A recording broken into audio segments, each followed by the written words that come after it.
നാളെയല്ല എന്നെ വിളിക്കണം, എന്നിട്ട് നീ കിടന്നാൽ മതി. എന്നെ കണ്ടിട്ട് എനിക്ക് ഉറക്കം വരികയില്ല. സത്യം നീ ഇങ്ങോട്ട് സ്നേഹിക്കുന്നുണ്ടെങ്കിൽ അങ്ങോട്ട് സ്നേഹിച്ചു. എനിക്കതല്ലേ ബുദ്ധിമുട്ട്. എനിക്ക് അങ്ങോട്ട് സ്നേഹിക്കാലോ.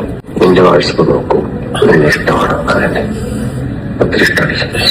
എന്താ ഒന്നേ പണിയുമ്പോൾ എന്നിട്ടാണ് ഫോൺ വിളിക്കാൻ പറ്റുമോ? വിളിക്കാൻ പറ്റുമെങ്കിൽ പറയടി. നമ്മളെ ഫിലിപ്പ് അച്ചായന്റെ ഓരോരോ കുൽസിത പ്രവർത്തനങ്ങൾ ഇങ്ങനെ പുറത്തു വന്നുകൊണ്ടിരിക്കുകയാണ്. വേറൊരു കാര്യം, എനിക്കൊരു സംശയം എന്താണെന്നറിയാം. അതായത് ഇവരൊക്കെ ഇങ്ങനെ എന്തെങ്കിലും ഒരു വിവാദത്തിൽ പെടുമ്പോൾ മാത്രമാണ് ഇതുപോലെയുള്ള ഈ ചാറ്റുകൾ ഇങ്ങനെ പുറത്തേക്ക് വരുന്നത്. അതെന്താണ് ഇതിൻ്റെ ഒരു അതിശയം എന്ന് എനിക്ക് മനസ്സിലാകുന്നില്ല. എന്തെങ്കിലും ഒരു വിവാദത്തിൽ പെട്ട് കഴിഞ്ഞാൽ ഒരു 3-4 വോയിസ് ക്ലിപ്പ് ഇങ്ങനെ വന്നുകൊണ്ടേയിരിക്കും. ഇത് എവിടുന്നാ വരുന്നത് എന്താണെന്നൊന്നും ദൈവത്തിന് മാത്രമേ പറയാൻ പറ്റുള്ളൂ. അത് മാത്രമല്ല, ഇവർക്കൊക്കെ ഇങ്ങനെ ഒരു പ്രശ്നം ഉണ്ടായിട്ടുണ്ടെങ്കിൽ എന്തുകൊണ്ടാണ് ഇവരൊക്കെ മറച്ചു വെച്ചത്? ഇപ്പൊ ഫിലിപ്പിനെ പറ്റിയിട്ട് ഒരുപാട് ആൾക്കാർ പറയുന്നത് എന്താണെന്ന് വെച്ചാൽ, ഇതിനിടയ്ക്ക് ഒരു നേതാവ് പറയുന്നിട്ടും എനിക്കറിയായിരുന്നു പണ്ടേ, അതുപോലെ മറ്റുള്ളവർ പറയുന്നത് എനിക്കറിയായിരുന്നു, മറ്റുള്ളവർ പറയുന്ന ഇയാളുടെ സ്വഭാവം ഇതാണെന്ന് എനിക്കറിയായിരുന്നു. എന്തുകൊണ്ടാണ് ഇവരൊക്കെ ഇത് മറച്ചു വെച്ചത്? എനിക്ക് തോന്നുന്നത് ഫിലിപ്പിന് ഇവരെല്ലാവരും ഒത്താശ ചെയ്തു കൊടുത്തതാണ്. അതായത് ഇങ്ങനെ പറയുന്നവരൊക്കെ എന്ന് പറഞ്ഞാൽ ഫിലിപ്പിന്റെ എല്ലാ കാര്യങ്ങൾക്കും കൂട്ടുനിന്നവരാണ്. അവരൊരിക്കലും എന്ന് പറഞ്ഞാൽ ഫിലിപ്പിനെ തള്ളിപ്പറയാൻ ഒന്നിനും നോക്കിയിട്ടില്ല. ഫിലിപ്പിന്റെ ഭാര്യയെ തന്നെ വർണ്ണിക്കുന്നതെന്ന് പറഞ്ഞാൽ നമ്മളെല്ലാവരും കേട്ടാണ്. ആ ഭാര്യ പോലും ഇതുവരെ പറഞ്ഞിട്ടില്ല ഇയാളെ സൂക്ഷിക്കണേ, ഇയാൾ മറ്റേ മോനാന്ന് ഇതുവരെ പറഞ്ഞിട്ടില്ല. അതുകൊണ്ടാണ് എനിക്ക് ചോദിക്കാനുള്ളത്, ഇപ്പോഴും ഇയാൾ അമ്മയെ നോക്കാത്തവരാണ്, ഭാര്യ കൂടെയില്ല, മക്കൾ കൂടെയില്ല, അല്ലെങ്കിൽ ഒരു താന്തോന്നിയാണ്, തല്ലുകൊള്ളിയാണ്, ഇയാൾക്കില്ലാത്ത പ്രശ്നങ്ങളിൽ 85,000 രൂപ സാലറി കിട്ടുന്ന ജോലിയാണ് ഇയാൾ രാജിവെച്ചത്. അതുമാത്രവുമല്ല, ജോലി വെച്ചിട്ട് ഇയാൾ പിന്നീട് ഈ മോട്ടിവേഷൻ ക്ലാസ്സിന് ഒരു ക്ലാസ്സിന് 1 ലക്ഷം രൂപ വാങ്ങിക്കുന്ന ഒരു മനുഷ്യനാണ്. പിന്നെ ഇയാളെ വളർത്തിയത് എന്ന് പറഞ്ഞാൽ ചില വിദേശികളാണ് എന്നൊക്കെയാണ് ഇപ്പോഴും പറയുന്നത്. അതുകൊണ്ടാണ് ഞാൻ ചോദിക്കുന്നത്, എന്തുകൊണ്ടാണ് ഈ കാര്യങ്ങളൊക്കെ നിങ്ങൾക്ക് അറിഞ്ഞിട്ടും ഇതിനു മുമ്പ് നിങ്ങൾ ആരും പറയാഞ്ഞത്? ഇത്രയും കാര്യങ്ങളൊക്കെ ഈ ഫിലിപ്പ് ഇൻവോൾവ് ആയിട്ടുണ്ടെങ്കിൽ നിങ്ങൾ പറയണ്ടേ, ഇവ ശരിയല്ല, ഇവ പറയുന്നത് വായ്ത്താളടിക്കലാണ്. കാരണം എന്താണെന്ന് വെച്ചാൽ, നമ്മൾ കണ്ടൊരു മനുഷ്യനെയല്ല ഞാൻ ഇത്രയും ദിവസം വിചാരിച്ചത്. എന്താണെന്നറിയാം, ഇയാൾ ഏതോ ലഹരി മാഫിയ കുടിക്കതാന്നൊക്കെയാണ് ഞാൻ വിചാരിച്ചത്. പക്ഷേ ഇയാളാണ് ഏറ്റവും വലിയ ലഹരി എന്നാണ് ഞാൻ പറയുള്ളൂ. അതായത് ഓരോരോ കാര്യങ്ങൾ കേൾക്കുമ്പോൾ, ഓരോരോ കാര്യങ്ങൾ ഇയാൾ എടുക്കുമ്പോൾ ഇയാൾ ശരിക്കും പറഞ്ഞു കഴിഞ്ഞാൽ ഇയാൾ തന്നെ ഒരു വലിയൊരു മാഫിയ തലവനാണ്. ഇയാൾ ശരിക്കും ഉള്ളിലൊരു ക്രൂരതയും കൊണ്ട് നടക്കുന്നവനാണെന്നോ പറയുന്നത്. പിന്നെ വേറൊരു കാര്യം ഞാൻ ഇപ്പോഴും പറയുന്നു, ഇയാളുടെ കൂടെ ആ യുവതിയെ വിട്ട അച്ഛനെയും അമ്മയെയും എന്ന് പറഞ്ഞു കഴിഞ്ഞാൽ അവറ്റകളെ വേണം ആദ്യം മുന്നിൽ കൊണ്ടുവരാൻ വേണ്ടിയിട്ട്. അതായത് ഇതുപോലൊരു ആഭാസിൻ്റെ അടുത്ത് വിടുക. അതുമാത്രവുമല്ല, ഇയാൾ റൂം എടുക്കുന്നതൊക്കെ എന്ന് പറഞ്ഞാൽ പോലീസ് ഉദ്യോഗസ്ഥൻ എന്നുള്ള പേര് വെച്ചിട്ട് തന്നെയാണെന്ന് പറയുന്നത്. എവിടെ പോയി കഴിഞ്ഞാലും റൂം എടുക്കുമ്പോൾ പോലീസ് ഉദ്യോഗസ്ഥനാണ്, അല്ലെങ്കിൽ പോലീസിൽ നിന്ന് റിട്ടയർ ചെയ്തതാണ്. ഇയാളെ പിന്നെ അറിയാത്ത ആൾക്കാരും ഉണ്ടാവില്ല. അതുമാത്രമല്ല, സോഷ്യൽ മീഡിയയിൽ നിങ്ങൾ അടിച്ചു നോക്കുമെന്ന് പറയും. പിന്നെ എന്ന് പറഞ്ഞു കഴിഞ്ഞാൽ കൂടെയുള്ളത് മകളാണെന്ന് പറയും. അങ്ങനെയൊക്കെയാണ് ഇയാൾ കൊണ്ട് നടക്കുന്നത് എന്നാണ് പറയുന്നത്. എന്നാൽ ഈ കൊണ്ട് നടക്കുമ്പോൾ ഒരുപാട് പേർക്ക് അങ്ങനെ തോന്നി എന്ന് പറയുന്നുണ്ട്. ഒരാൾ പോലും ഇയാളെ ചോദ്യം ചെയ്യാനോ അല്ലെങ്കിൽ ഇതിനോ നിന്നിട്ടില്ല. എന്തിനധികം പറയുന്നത്, ഇയാളെ ഭാര്യ വരെ നിന്നിട്ടില്ല. എന്നാൽ ഭാര്യയ്ക്ക് വരെ തുറന്നു പറയാലോ, ഭാര്യ സീരിയൽ താരമാണ്, അതുപോലെ തന്നെ എന്ന് പറഞ്ഞാൽ സീരിയൽ പിന്നെ ചില റിയാലിറ്റി ഷോയിൽ അഭിനയിച്ചവരാണ്. അപ്പൊ ഇതൊക്കെ എന്ന് പറഞ്ഞാൽ ഉണ്ടായിട്ടും എന്തുകൊണ്ടാണ് ഈ ഭാര്യ വന്നിട്ട് ഒരു ഫേസ്ബുക്ക് പോസ്റ്റ് പോലും, അല്ലെങ്കിൽ തൻ്റെ ഭർത്താവിനെ നമ്പാൻ കഴിയില്ല, ഇതുപോലുള്ളൊരു മനുഷ്യനാണെന്ന് പറഞ്ഞിട്ട് ആ സ്ത്രീ പോലും ഇതുവരെ എവിടെയും പറഞ്ഞിട്ടില്ല. ഒരാൾ പോലും ഒരുപോലെ പറഞ്ഞിട്ടില്ല. ശരിക്കും പറഞ്ഞു കഴിഞ്ഞാൽ ഒരു വലിയൊരു ക്രിമിനലിനെ നമ്മളെല്ലാവരും കൂടി വളർത്തിയെന്നേ ഞാൻ പറയുള്ളൂ. അതായത് എല്ലാവർക്കും അറിയാം, പോലീസ് ഓഫീസർമാർക്കറിയാം, പൊതുജനങ്ങൾക്കറിയാം, അയൽവാസികൾക്കറിയാം, ബന്ധുക്കൾക്കറിയാം, നാട്ടുകാർക്കറിയാം. അറിയുന്നവരെല്ലാം ഇത് മൂടി വെക്കുകയാണ് ഉണ്ടായത്. അതായത് ഫിലിപ്പ് എന്ന് പറയുന്ന ഒരു വ്യക്തിയെ കുറിച്ചിട്ട് ഇതിങ്ങനെയുള്ള സത്യങ്ങളൊക്കെ മൂടി വെച്ചു. അതെന്താ കാരണം എന്ന് പറഞ്ഞു കഴിഞ്ഞാൽ, ഒരാൾ ഒരു ദിവസം പെട്ടെന്ന് തന്നെ ഒരു പണക്കാരനായാൽ, ഇല്ലെങ്കിൽ ഒരു വലിയ ആളായി കഴിഞ്ഞാൽ, ഞാൻ പറഞ്ഞല്ലോ, ഈ സോഷ്യൽ മീഡിയ ബിംബമാണ്, സോഷ്യൽ മീഡിയയിലുള്ളവരുടെ ദൈവമാണിത്. ഇപ്പോഴും ഇത് പറയുമ്പോഴും എന്ന് പറഞ്ഞു കഴിഞ്ഞാൽ, ഫേസ്ബുക്കിലായാലും അതുപോലെ തന്നെ നമ്മുടെ യൂട്യൂബിലായാലും തെറി വിളിക്കാൻ വേണ്ടിയിട്ട് മാത്രം വരുന്ന ഒരുത്തനുണ്ട്. ഇന്നലെ ഇപ്പോഴും ഒരുത്തൻ കൃത്യമായിട്ട് പറയുന്നത് എന്താ, ഫിലിപ്പിന്റെ അവസ്ഥ നിനക്കും വരും, ഫിലിപ്പിന്റെ അവസ്ഥ മറ്റവനും വരും, ഇങ്ങനെയൊക്കെ പറഞ്ഞുകൊണ്ടിരിക്കല. കാരണം എന്താണെന്ന് വെച്ച് കഴിഞ്ഞാൽ, അവനൊന്നും വിശ്വസിക്കുന്നില്ല. അവനെയൊക്കെ എന്ത് പറഞ്ഞിട്ട് വിശ്വസിക്കാൻ കഴിയില്ല. കാരണം എന്താണെന്ന് വെച്ചാൽ, അവനൊക്കെ എന്ന് പറഞ്ഞാൽ ഫേസ്ബുക്ക് ബിംബങ്ങളുടെ ഒരു ആരാധകനല്ല, അടിമയായി മാറി എന്നുള്ളതാണ്.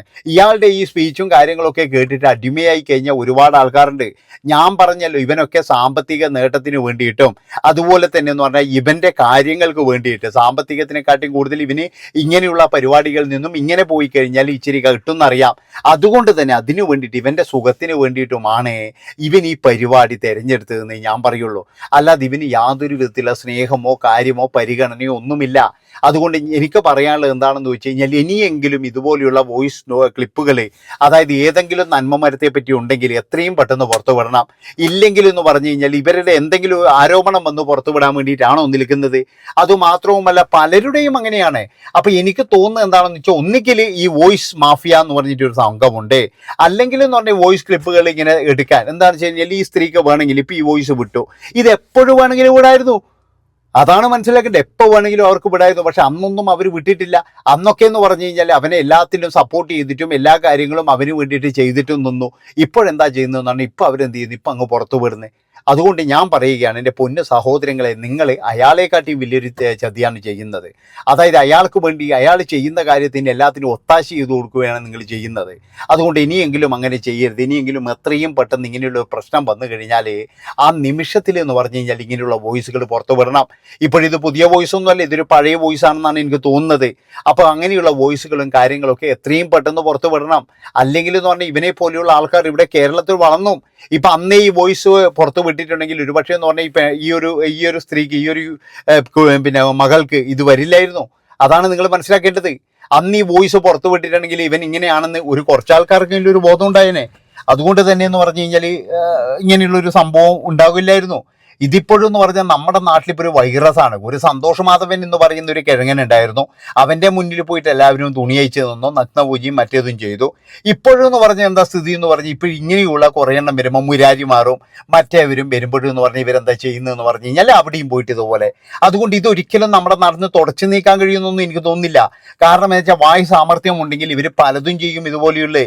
അതുകൊണ്ട് തന്നെയാണ് ഞാൻ പറയുന്നത്, ഇങ്ങനെയുള്ള ആൾക്കാരെ നമുക്കൊന്നും ചെയ്യാൻ കഴിയില്ല. പക്ഷേ ഇതിനൊക്കെ പോകുന്നവരെ, അതായത് ഈ പോകുന്നവരെ നമുക്കൊന്നും ചെയ്യാൻ കഴിയില്ല. പക്ഷെ ഇങ്ങനെയുള്ള ആൾക്കാരെ നമുക്ക് നിർത്താൻ കഴിയും.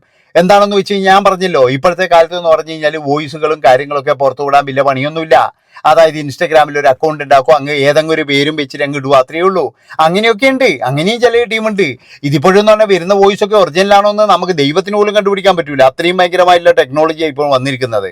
അതുകൊണ്ട് എനിക്ക് പറയാനുള്ളത്, ഒരാളുടെ സ്വഭാവം അറിഞ്ഞു കഴിഞ്ഞാൽ അയാളുടെ ഭാര്യയോ അല്ലെങ്കിൽ അയാളെ പറ്റി അറിയുന്നവരോ ഒക്കെ എന്ത് ചെയ്യുക, ഇത് സമൂഹ മാധ്യമത്തിൽ വന്ന് വെക്കുക. അതായത് ഇവനെ ശ്രദ്ധിക്കണേ, ഇവൻ ഇങ്ങനെയാണ് എന്ന് പറയുക. ഇതിപ്പം ഫിലിപ്പ് എന്താ ചെയ്തതെന്ന് പറഞ്ഞാൽ, ഫിലിപ്പ് നല്ല രീതിയിൽ സൂഹിച്ചു, ഫിലിപ്പ് നല്ല രീതിയിൽ ആറാടി, ഫിലിപ്പ് നല്ലൊരു എന്താ പറയേണ്ടത് ഒരു എല്ലാവരെയും സംസാരിച്ച് കയ്യിലെടുത്തു. ഫിലിപ്പ് എല്ലാവരെയും വലിയച്ഛനായി വാഴുമ്പോഴാണ് ഫിലിപ്പിന് ഇങ്ങനെ ഒരു അമളി പറ്റിയത്. ഒരു കാര്യം ഞാൻ നിങ്ങളോട് പറയാം, ഇനിയും തന്നെ ഇങ്ങനെയുള്ള ആൾക്കാരെ വളർത്തരുത്. അതായത് ഇതുപോലെയുള്ള ആൾക്കാർ ഇനിയും ഇപ്പോഴും സമൂഹത്തിലുണ്ട്, ഒരുപാടെണ്ണമുണ്ട് ഇതുപോലെ. നമ്മൾ എന്ത് പറഞ്ഞു കഴിഞ്ഞാലും വിശ്വസിക്കത്തില്ല. അതായത് ഫിലിപ്പിനെ മാത്രം പിന്നെ പൂജിച്ച് കഴിയുന്ന ഇപ്പോഴും ഒരുപാട് ആൾക്കാരുണ്ട്. അവരോട് ഞാൻ പറഞ്ഞല്ലോ, എനിക്കും 2 ദിവസം മുമ്പ് വരെ ഇയാൾക്കെന്തോ ചതി പറ്റിയാന്നാണ് എനിക്ക് തോന്നിയത്. പക്ഷെ ഇപ്പോഴും ഇയാളുടെ ചില ക്ലിപ്പിങ്സുകളും കാര്യങ്ങളൊക്കെ വരുമ്പോഴും നമുക്ക് വിശ്വസിക്കാൻ കഴിയുന്നില്ല. ഇയാൾ ശരിക്കും ശരിയല്ല എന്നാണ് എനിക്ക് തോന്നുന്നത്. അതുകൊണ്ട് ഇങ്ങനെയുള്ള ആൾക്കാരെ നമ്മൾ ഒരിക്കലും ഇനി പ്രോത്സാഹിപ്പിക്കരുത് എൻ്റെ പൊന്നു മക്കളെ. അതായത് ഇവനൊക്കെ എന്ന് പറഞ്ഞു കഴിഞ്ഞാൽ, ഇവൻ്റെയൊക്കെ ലക്ഷ്യം എന്ന് പറഞ്ഞു കഴിഞ്ഞാൽ എന്താണെന്ന് വെച്ച് കഴിഞ്ഞാൽ ഇതുപോലെയുള്ള കുൽസിത പ്രവർത്തനങ്ങളിൽ ഏർപ്പെടുക തന്നെയാണ്. അല്ലാതെ ഇവനൊന്നും പറഞ്ഞില്ല. ഇവനൊക്കെ പക്കാന്ന് പറഞ്ഞു കഴിഞ്ഞാൽ അങ്ങനെയുള്ള ടീമാണ്. അപ്പം ഇവനെയൊക്കെ വീട്ടിൽ കയറ്റിയവരിപ്പോൾ നാണം കെട്ടിയിട്ടുണ്ടാവുന്നേ ഞാൻ പറയുള്ളൂ. അതായത് ഭാഗ്യമാണ് അവരൊക്കെ പിന്നെ ഇതിൽ പെടാത്തത്. ചില ആൾക്കാർക്ക് ഇവനെ സൽക്കരിക്കുന്ന കുറേ ടീമുകളൊക്കെ ഉണ്ട്, ഇല്ല എന്നൊന്നും ഞാൻ പറയുന്നില്ല. അങ്ങനെയുള്ള കുറേ ടീമുകളുണ്ട്. അതുകൊണ്ട് എനിക്ക് പറയാനുള്ളത്, എൻ്റെ പൊന്നു സുഹൃത്തുക്കൾ, ഇതുപോലെയുള്ള ആൾക്കാരെ നമ്മൾ വളരെയധികം തിരിച്ചറിയേണ്ടിയിരിക്കുന്നത്. ഇല്ലെങ്കിൽ നമുക്ക് തന്നെയാണ് പ്രശ്നം. നന്ദി, നമസ്കാരം.